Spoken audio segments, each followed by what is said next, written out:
اینجا این اینستاگرام داری و بلد نیستی کاور بزنی؟ خب این که کاری نداره. امروز توی این پست بهت کامل یاد میدم یه کاور اصولی برای پستات بسازی، اونم رایگان و اونم توی 2 دقیقه با گوشی تو دستت. اینجا ادیت آموز و منم کلی ترفند خفن برات دارم. بریم برای آموزش.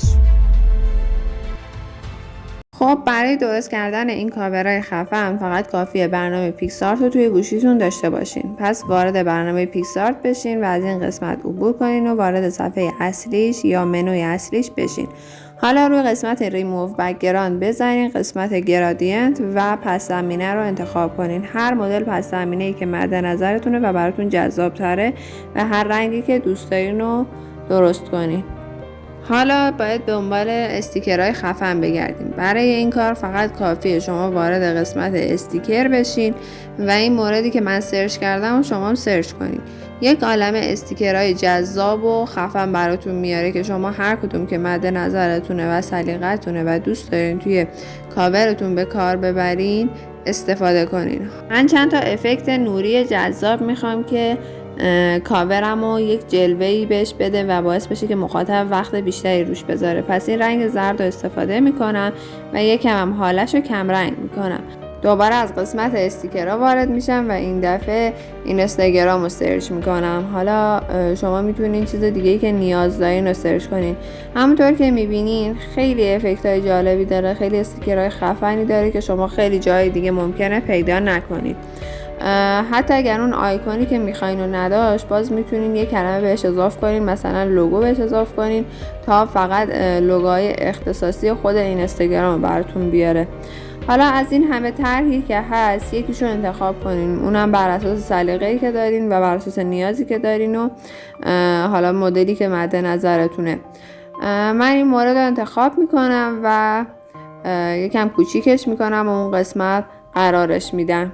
حالا برای اینکه یکم حالت محو بگیره من اینا رو کم حال میکنم و ازشون یک دونه کپی هم میگیرم و دوباره یکم این سمتش قرار میدم و زاویه‌اش هم تغییر میدم. خب همونطور که میبینین یک حالت جذابی گرفت که بازم ازش میتونین کپی بگیرین و هر جای دیگه عکستون که دوست دارین قرارش بدین. حالا وارد گالری بشین و عکسی که حالا میخواین براش کاور درست کنین رو انتخاب کنین و اگر بک‌گراند داره میتونین ریموو بک‌گراند بزنین و اگر هم مثلا حالا مثل مال من یک خط نوشته یا چیز اضافه ای داره از قسمت پاک کن میتونین استفاده کنین و پاکش کنین تا یه کار تمیز براتون تر بیاد. حالا عکس رو بزرگ میکنم کاملا و در وسط صفحه قرارش میدم.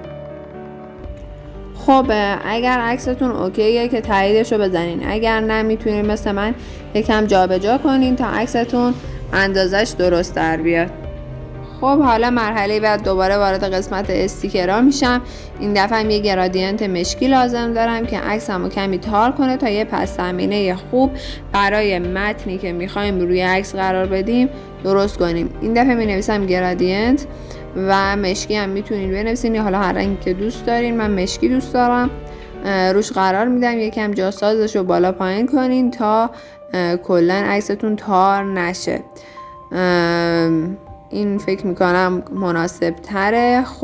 خب متنمو می نویسم و روی کاورم قرار میدم تا ببینم کجا قرار بدم بهتره. میتونین از فونتای بزرگ استفاده کنین، فونتایی که جذابیت کارتون رو بیشتر کنه، و از تنظیمات خود فونت هم میتونین استفاده کنین. یکم متنتون رو بولد کنین، دورش کاور بدین و چیزای جذابی که یا حالا رنگ بندیشو گرادینتی کنین و این موارد. حالا متن دوم می نویسم و بازم از قسمت خود افکت ها و قسمت خود متن استفاده میکنم که بهش پس زمینه میده. شما میبینید چقدر مدل های مختلفی داره که شما میتونین هر کدوم دوست دارین استفاده کنین. تار داره، حتی مدل های مختلفی داره که شما بر اساس سلیقتون میتونین ازش استفاده کنین. الان کاور ما آماده است و یک سبک جالبی شد.